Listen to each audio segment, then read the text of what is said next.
Ada satu orang perempuan cerita sama saya berapa tahun yang lalu ya.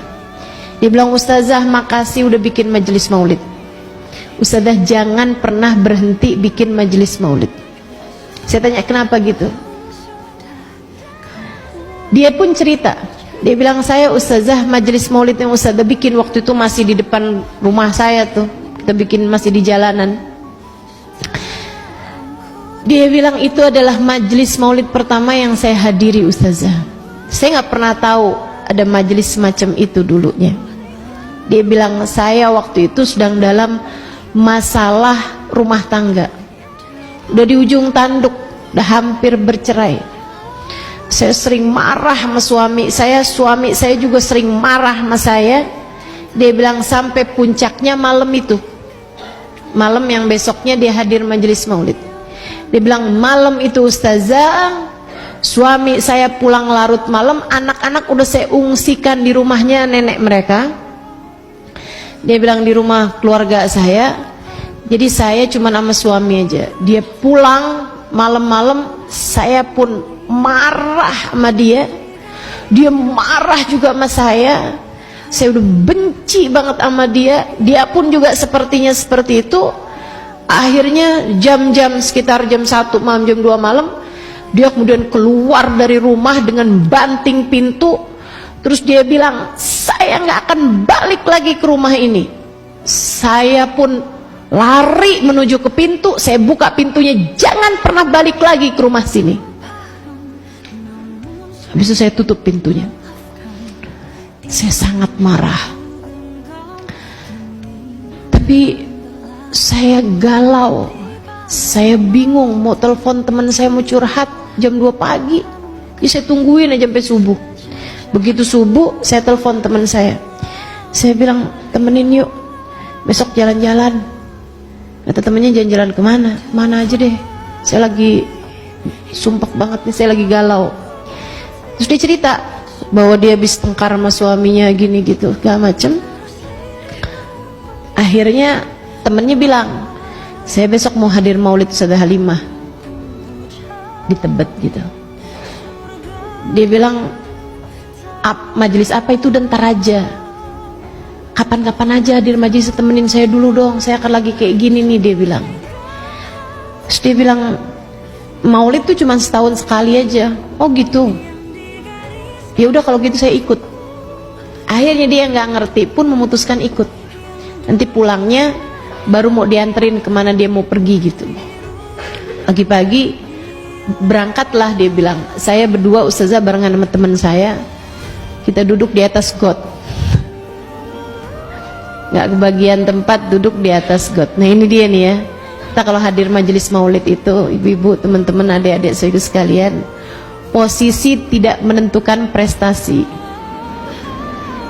Enggak, majelis maulid, majelis ilmu, majelis taklim itu beda. Posisi tidak menentukan.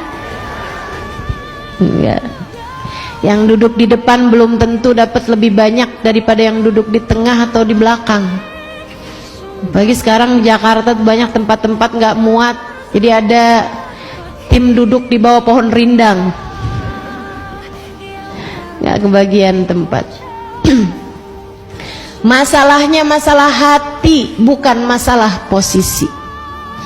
Dia bilang, saya duduk Ustazah, saya nggak ngerti nih ngapain sih orang-orang ini, sampai segitunya kok berame banget sih yang datang. Dia bilang, saya duduk aja dengerin. Saya tuh pertamanya lihat ada gitu orang-orang yang pada nangis, ngapain sih gitu. Saya pun baca, dengerin. Ini yang dibaca apaan sih? Saya kasih tahu sama teman saya, ini kitab maulid namanya Sejarah Nabi Muhammad. Oh, saya dengerin, suaranya enak-enak gitu. Abis itu Ustazah cerita, kata dia nih, waktu itu tentang Sayyidah Khadijah. Ya Allah Ustazah, itu kayak rasanya Ustazah lagi ngomong buat saya doang. Rasanya tuh kayak telinga saya lagi dibisikin gitu. Dia bilang, Ustazah, rasa-rasanya saya langsung kebayang rumah tangga saya dengan keadaan saya yang selama ini selalu menuntut suami, mungkin di luar batas kemampuan dia. Saya rasanya dihadapkan kepada diri saya yang begitu menjijikkan. Saya seperti tampar-tampar ustazah rasanya. Saya menangis di majelis itu, saya menangis. Sampai kemudian kita berdiri bersama-sama untuk ucap salam kepada Nabi, dan ustazah bilang doa, ini mustajab nih doa di saat berdiri. Saya pun ikut berdiri, dan saat itulah saya doa, saya minta sama Allah, ya Allah jadikan saya istri yang solehah. Saya ingat-ingat suami saya, padahal dia begitu baik sebenarnya. Hanya saya aja yang terlalu menuntut kepadanya hal-hal yang di luar batas kemampuan dia. Dia bilang, saya terus aja introspeksi diri saya sendiri dengan linangan air mata saya doa, ya Allah sisain, ya Allah sisain. Saya takut aja suami udah memutuskan untuk menceraikan saya misalnya, karena malam tuh kan pulang kabarnya kan begitu, saya nggak bakalan pulang lagi ke rumah ini. Dia bilang, saya merasa sangat berdosa. Saya doa sama Allah, ya Allah sisakan waktu, saya ingin menjadi istri yang solehah bagi suami saya ingin menjadi ibu yang baik bagi anak-anak saya ingin bisa jadi perempuan yang nanti di akhirat ketemu sama Sayyidah Khadijah. Dia bilang, habis selesai majelis, teman saya bilang, yuk mau diantarin kemana? Saya bilang, enggak, saya mau pulang aja, saya mau nyari suami